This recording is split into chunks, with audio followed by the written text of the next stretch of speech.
Okay, so stop me if you've heard this one already. Okay. A comedian walks into a room and triggers an Interpol alert. That's it. That's it. That's it. That's the punchline, and it's actually a true story. Oh. Singaporean comedian Jocelyn Chia stirred up some deep-seated cross-border rivalry when she made a joke at the expense of Malaysians. Let's take a listen. Isn't that the best breakup revenge? Now Malaysia, y'all trying to come around like, hey, Singapore, you're looking good lah.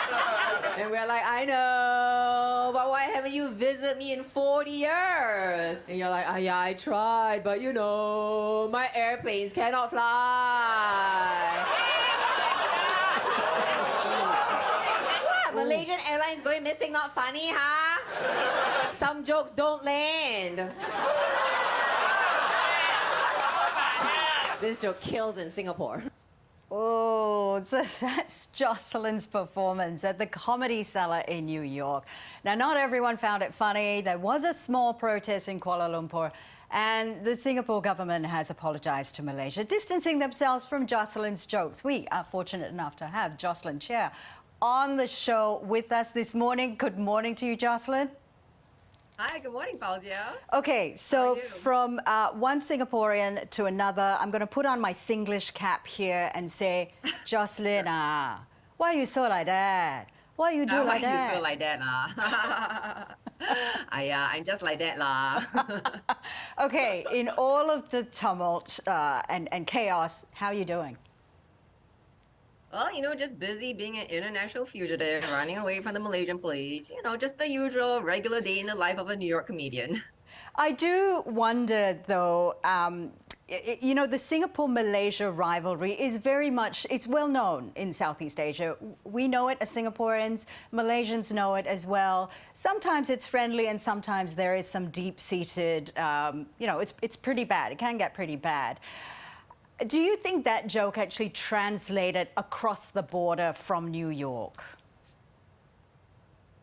Yes, absolutely. The way I do it, it does, because I give New Yorkers a little bit of the history, and then I equate it to something that anyone can relate to, a breakup followed by a glow up. And so I think anyone can then understand it when I put in those terms of someone who got dumped by an ex-boyfriend. Now she's like a supermodel on the runway and just lording it over her ex-boyfriend who dumped her a long time ago. Would you have made the same joke, that same set, if you were in Singapore or in Malaysia? In Singapore, absolutely, minus some of the history since they already know it. In Malaysia, I might have tried a modified version of it, because the essence of this joke, Fauzia, has been highly misunderstood. The essence of the joke, done in its full form in a New York City club, is actually a comedian pushing the boundaries a little bit. Like, oh, did I go too far? I go too far? Oh, okay, I went too far. That's all right. Never mind. Some jokes don't land, and then I bring them back, and that's when the audience just claps and they go wild because of the emotional journey they had been on, right? They thought that I was saying something too offensive, and then I bring them back and it's like, okay, we like you again. So this whole thing has gone completely misunderstood when you just consume it on social media. So I would have probably tried a modified version in Malaysia, absolutely no cussing at them. Yeah.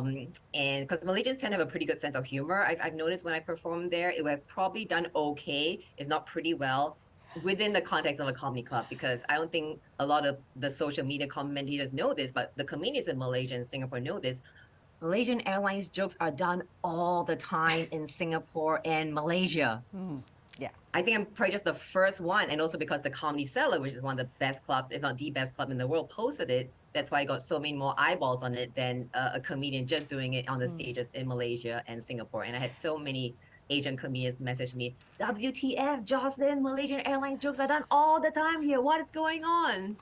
You know, it's interesting that you talk about that emotional journey that we go through as the audience, you know, when watching a comedic set or so. There's been a lot of discussion lately about how far you can go with comedy and whether the audience, you know, now is just way too sensitive. I want to know what your boundary is, Jocelyn, as a comedian. How far do you think is too far? I know when my boundary is based on the audience response. So if the audience is moaning and groaning, I know that I went too far. But if they laugh, I know that I'm still within the boundary. And we can sometimes break the boundary as long as you bring them back, right? It's like a little dance that comedians do. Oh, am I pushing a little too far? Is this too far? Is this too far? Oh, too far. Okay, well, but I brought you back. Hey, hey. Yeah. So that is the fun of it, and where I follow the rule that you can say anything you want as long as you get them to laugh. And at the end of the day, that is our purpose.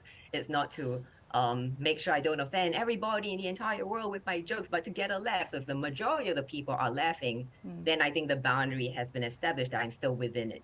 It just in light of this particular incident, you know, you've said that people take jokes way too seriously. Do you think the fact that audiences are far more sensitive now, and you know, we're very aware about political correctness and everything, is that ruining comedy? Absolutely, to a certain extent, and many comedians have complained about this. So it is much more challenging being a comedian these days, especially because boundaries shift, and it can also change depending on one demographic to another, right? Like clearly, the demographic of audiences I've been used to playing to, which is in New York City, I've done it even in Berlin, Los Angeles, they're all like totally down with this joke. But if I'd done it in Asia, maybe wouldn't have done as well. I'm not sure exactly where their sensitivities lie because they are not my testing ground. So I definitely think with the increasing sensitivity, it's tough enough being a comedian in your home ground and then now having to travel around the world to different countries. Ironically, Fauzia, I've always said that in Asia, you can be less politically correct because Asians tend to be less sensitive. But maybe things have changed. I haven't performed in Asia since I think before the pandemic, before 2020, so I'm not sure. But definitely, heightened sensitivity makes it tougher for comedians. And that is why a lot of comedians have gone direct to fans, which is now their fans following them, coming to their show. They know what the comedian is about. They know this particular comedian can get a little offensive, this comedian not so. So I think the name of the game now is like find the people who like you and then play to them. That's really interesting. Jocelyn, I have to ask you this question. What does it feel like to be in the middle of a diplomatic storm and potentially be on the Interpol's most wanted list? Well, I have had to speak to a lawyer about this, and I don't really need to worry about the Interpol aspect just because the Interpol will assess Malaysia's request based on international human rights standards, right? And this would not be conforming with international human rights standards to arrest a comedian telling a joke in her home country. I am American now, actually. And the feeling I have, it's a really mixed bag, Fauzia. I mean, on the one hand, of course, the hatred is very uncomfortable, and I really need to focus on protecting my mental and emotional health in the face of so much hatred and condemnation. On the other hand, I am lucky in the sense that I'm in a profession where so many of my colleagues have had to face similar backlash, probably not to the extent of being wanted by the police, but they have had similar backlash. So I've gotten enough guidance from my friends and my colleagues to know how to navigate this more or less. I mean, it's still pretty new, right? No one has been like in danger of getting arrested by a country's police. And then the third part is the silver lining. It has been a boost to my profile, a boost to my career. Lots of new fans have been now following me because of this incident. So I would say it's a real mixed bag. There is good and there is bad, but my comic friends who have had similar backlash and cancellation attempts do say in the long run, this actually boosts your career because now your true fans will be the ones who are really following you, and that's who you can then cater to going forward. Being cancelled sometimes is one of the best things that one can happen in your career. Jocelyn, it is great talking to you. Thank you so much for sharing your time with us. We wish you all the best. Thank you so much for having Jocelyn Chia. me.